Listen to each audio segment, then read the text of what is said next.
before he crowned himself Emperor of France.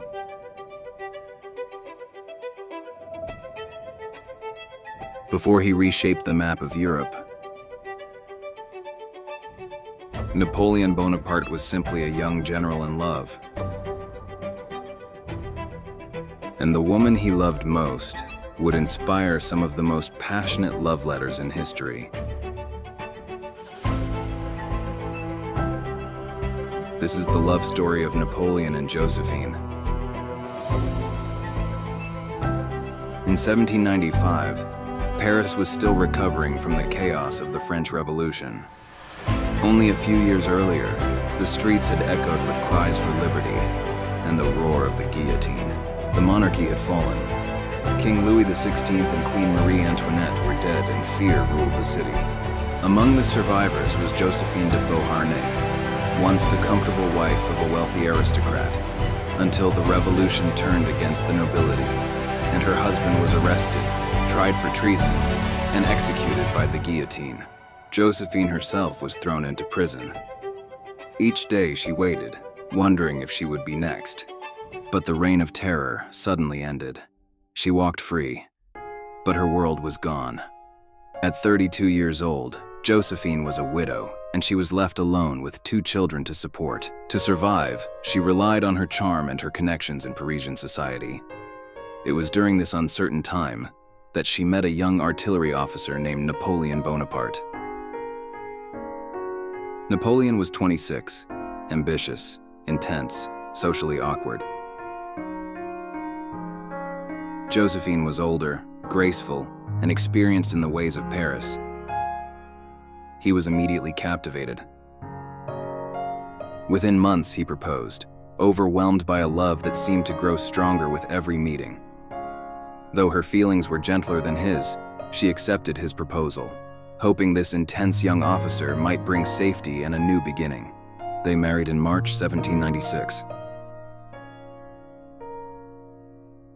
Just 2 days later, Napoleon left Paris to command the French army in Italy.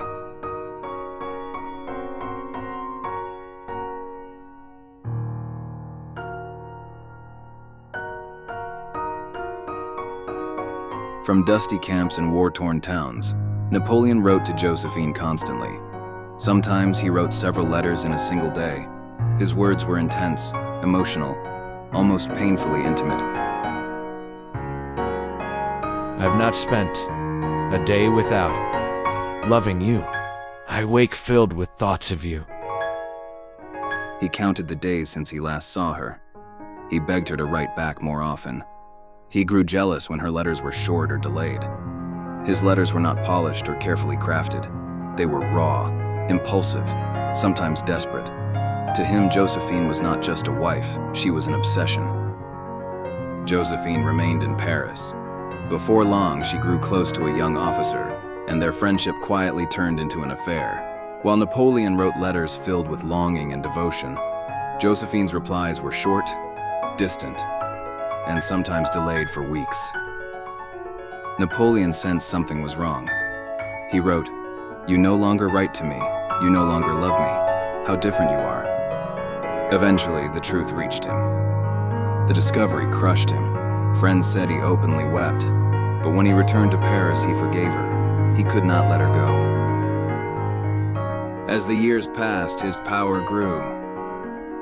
General, first consul, and finally, Emperor of France.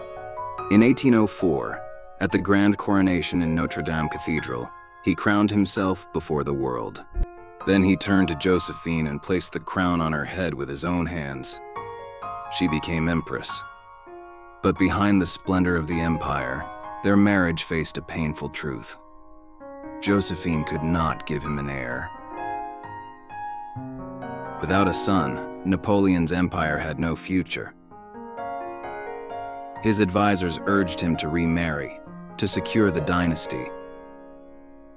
For years he resisted. He still loved Josephine.